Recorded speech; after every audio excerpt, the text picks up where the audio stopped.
Sahabat sekalian, kita berjumpa lagi di dalam program Hujah episode 12.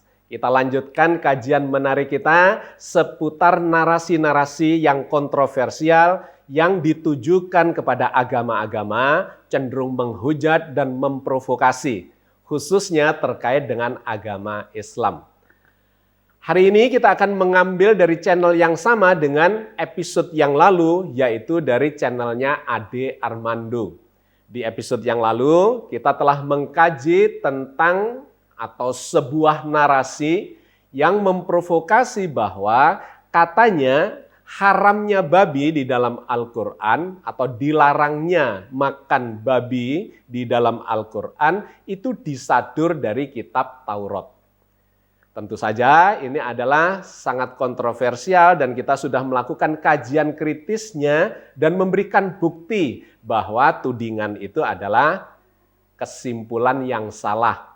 Dikarenakan yang pertama, redaksi antara kitab Taurat dan kitab Al-Quran terkait dengan objek yang sama itu sudah berbeda. Yang kedua, istilah babi di dalam Taurat dengan Al-Quran juga berbeda. Dan yang ketiga, misi tujuan dari diturunkannya ayat itu di dalam Taurat dan di dalam Al-Quran juga berbeda. Jadi ringkas kata kita sudah melakukan klarifikasi, melakukan pengkritisan terkait dengan tidak benarnya bahwa ayat Al-Quran khususnya yang melarang mengkonsumsi babi itu disadur dari kitab Taurat. Silakan dilihat, dicermati lagi di episode yang lalu. Tetapi saya ingin menambahkan saja satu ayat dari surat Al-Maidah ayat 48 yang menegaskan bahwa yang disebut menyadur dari kitab-kitab terdahulu termasuk Taurat itu adalah salah belaka. Wa anzalna ilaikal kitaba bil haqqi musaddiqal lima baina yadayhi minal kitabi wa muhaiminan alaihi. Fahkum bainahum bima anzalallahu wa la tattabi' ahwa'ahum amma ja'aka minal haq. Dan kami telah turunkan kepadamu Al-Quran dengan membawa kebenaran. Membenarkan apa yang sebelumnya, yaitu kitab-kitab yang diturunkan sebelumnya, dan batu ujian atau rujukan terhadap kitab-kitab yang lain itu. Maka putuskanlah perkara mereka menurut apa yang Allah turunkan dan janganlah kamu mengikuti hawa nafsu mereka dengan meninggalkan kebenaran yang telah datang kepadamu, wahai Muhammad. Jadi ayat ini menegaskan bahwa Al-Quran inilah sesungguhnya yang justru meluruskan kitab-kitab yang terdahulu dan dijadikan rujukan kebenaran dari kitab-kitab sebelumnya yang sudah diubah-ubah, ditambahi, dikurangi, dan seterusnya. Oke, sahabat sekalian, hari ini kita akan melanjutkan kajian kita terkait dengan narasi-narasi yang muncul dari channel yang sama, di mana Ade Armando melakukan podcast bersama dengan Kumaila Hakimah. Tapi temanya kali ini berbeda, di mana dalam tema kali ini mereka mengatakan bahwa penghafal Al-Quran itu di era modern ini sudah tidak begitu diperlukan lagi. Mari kita cermati beberapa quote yang saya sampaikan berikut ini supaya Anda bisa mendengarkan dan melihat sendiri apa yang mereka sampaikan dari channel tersebut. Ada 3 quote, yang pertama ini adalah sebagai berikut. Dulu penghafal itu diperlukan supaya itu bisa terrekord. Terlestarikan, betul. Ya, terlestarikan kan. Karena semula orang hanya ya memang mengandalkan hafalan. Mengandalkan hafalan. Kemudian ada sebuah inovasi. Jadi ini bukan di zaman Nabi ya. Iya. Si Khalifah itu bilang, ini harusnya dibukukan aja supaya semua standar. Iya. Iya. Jangan berbeda-beda dari satu daerah ke daerah yang lain, dari satu waktu ke generasi berikutnya. Dari narasi ini kita menangkap 2 poin penting yang ingin disampaikan. Yang pertama adalah bahwa di zaman Rasulullah masih hidup, hafalan itu menjadi poin yang sangat penting untuk melestarikan wahyu yang diturunkan kepada beliau.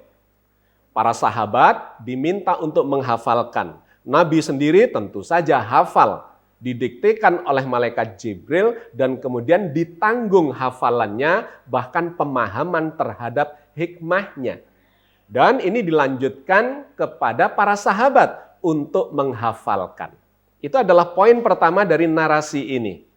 Poin yang kedua, kemudian dikatakan di situ bahwa muncullah inovasi untuk mencatat hafalan itu, dan itu dilakukan di zaman setelah Nabi sudah wafat, yaitu dilakukan oleh para khalifah, para sahabat dekat, Khulafaur Rasyidin, mulai dari zamannya Abu Bakar, Umar bin Khattab, sampai Utsman bin Affan. Nah, di poin yang kedua ini perlu dikritisi kata inovasi itu, yang memberikan gambaran seakan-akan di zamannya Rasulullah itu tidak ada catatan. Padahal kalau kita lihat di catatan sejarah, sejak di zaman Rasulullah itu Nabi selain menghafalkan dan memberikan perintah kepada sahabat-sahabat untuk menghafalkan, tapi juga menuliskan. Meskipun tidak di dalam sebuah kitab, dikarenakan memang wahyu Al-Quran itu turun berangsur-angsur selama hampir 23 tahun. Tetapi hafalan itu dicatat di dalam atau di berbagai media tulisan. Kadang di pelepah daun kurma, kadang di tulang belikat unta, kadang di batu dan sebagainya. Itu menjadi media untuk menuliskan wahyu-wahyu tersebut. Ini adalah poin dari narasi yang pertama. Tidak sepenuhnya apa yang digambarkan oleh narasi itu dibenarkan oleh catatan sejarah, khususnya yang terkait dengan kata atau istilah inovasi dari para khalifah. Itu bisa memunculkan pemaknaan yang liar, seakan-akan Al-Quran itu baru dituliskan pada zamannya para khalifah di mana Rasulullah sudah wafat. Ini adalah pengkritisan yang pertama. Nah, yang kedua, mari kita dengarkan quote berikut ini, di mana narasumber ingin menegaskan ada sebuah pertanyaan yang menjadi tujuannya, bahwa menghafalkan Al-Quran itu apakah masih diperlukan dewasa ini? Sehingga pertanyaannya saya ulang. Kalau gitu, Anda setuju nggak kalau saya katakan bahwa kalau gitu, sekarang tuh menjadi tidak relevan lagi atau tidak menjadi sebuah kebutuhan yang prioritas untuk memiliki para penghafal. Karena kayak Anda aja tadi kan, begitu Anda lupa, Anda langsung klik keluar si Ali Imran, si Al-Maidah, si Az-Zariyat dan segala macam. Jadi what is the purpose? Apa manfaatnya bahwa ada banyak orang di Indonesia ini, di seluruh dunia, menghafalkan Al-Quran? Ya, aku setuju. Di quote yang kedua ini, Ade Armando mulai mengeluarkan dan memperlihatkan apa yang pingin dia pertanyakan, bahkan pingin dia simpulkan. Yaitu bahwa menghafal Al-Quran itu di era modern ini sesungguhnya sudah tidak relevan dan tidak menjadi skala prioritas lagi. Dikarenakan sudah ada catatan yang diinovasikan oleh para khalifah itu. Di bagian quote yang pertama tadi. Itu adalah poin yang sangat penting yang kemudian ini bisa menegasikan atau menafikan pentingnya menghafal Al-Quran itu. What is the purpose? Kata Ade Armando, apa manfaatnya menghafalkan Al-Quran sekarang ini kalau teknologi sudah sedemikian maju, Al-Quran cetak maupun Al-Quran digital sudah ada. Dan kemudian Kumaila mengatakan setuju terhadap itu. Sahabat sekalian, saya ingin mengkritisi hal ini. Dikarenakan ini terlalu berlebihan. Bahkan saya cenderung mengatakan sebuah fatalistik. Kesimpulan yang fatalistik ketika mengatakan bahwa tidak ada manfaatnya. Tidak penting lagi untuk menghafal Al-Quran di era modern yang seperti ini. Buktinya kalau kita tidak hafal, maka kita melihat kembali kepada Al-Quran kita, baik yang dicetak maupun yang ada di online atau yang digital. Ini adalah satu kesimpulan yang menurut saya terlalu berlebihan. Dan kemudian lebih jelas lagi maksud dari Ade Armando ini ketika kita mendengarkan quote yang ketiga berikut ini. Saya minta maaf, saya akan menganggap bahwa sebenarnya penghafal Al-Quran itu menjadi tidak terlalu penting sekarang ini. Buang-buang resource, buang-buang sumber daya kognitif ya nggak sih? Ya. Kita bisa memfokuskan sumber daya kognitif kita untuk mencetak para pemikir-pemikir baru dibanding para penghafal-penghafal baru. Oke. Nah, kesimpulan yang fatalistik itu semakin terlihat di dalam quote yang ketiga ini ketika Ade Armando mengatakan bahwa menurut saya menghafal Al-Quran itu tidak penting lagi sekarang. Bahkan kemudian ditegaskan oleh Kumaila bahwa itu hanya akan membuang-buang sumber daya kognitif belaka. Meskipun kemudian dia mengatakan bahwa sebaiknya digunakan untuk mencetak pemikir-pemikir baru daripada penghafal-penghafal baru Al-Quran.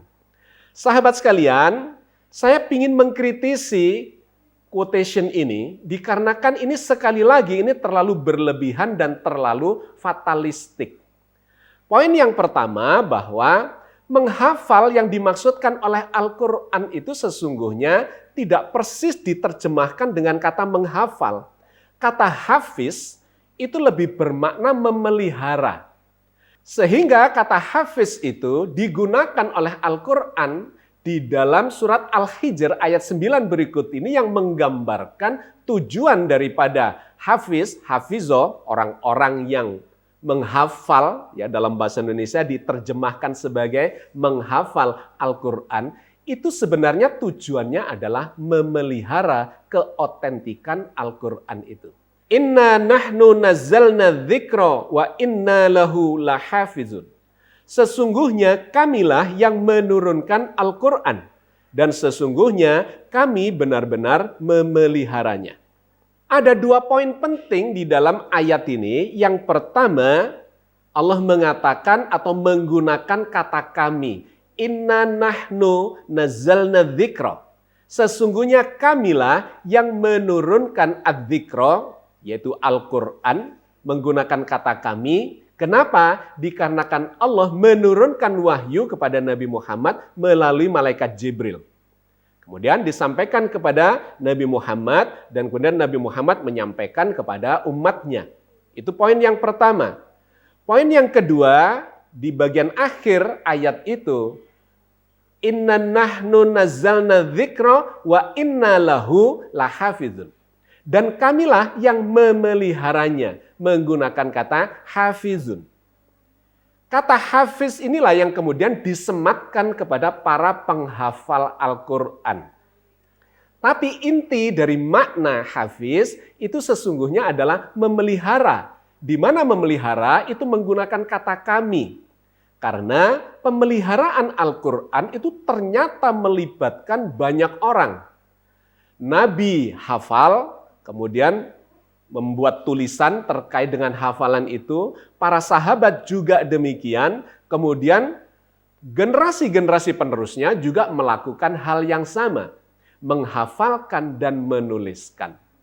Nah, jadi sahabat sekalian, ketika dikatakan bahwa menghafal itu tidak perlu membuang-buang sumber daya kognisi, maka itu sangat berlebihan dan terjadi distorsi makna dari kata hafiz itu. Karena poin pentingnya bukan hafalannya itu. Lantas dibandingkan dengan ketika kita lupa maka kita melihat catatan. Poin pentingnya bukan di situ.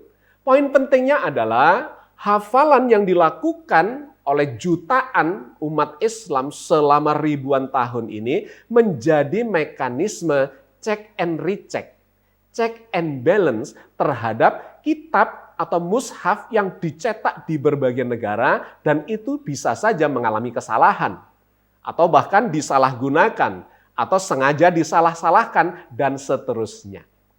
Jadi sahabat sekalian, ketika ini disimpulkan bahwa di era modern ini tidak perlu lagi kita buang-buang energi, buang-buang sumber daya kognisi untuk membangun hafalan atau mengajarkan hafalan kepada umat Islam, itu adalah hal yang sangat fatal atau fatalistik atau berlebih-lebihan, dikarenakan itu sesungguhnya sudah disebutkan oleh Allah sebagai sebuah mekanisme. Untuk apa? Memelihara keotentikan Al-Quran Al-Karim.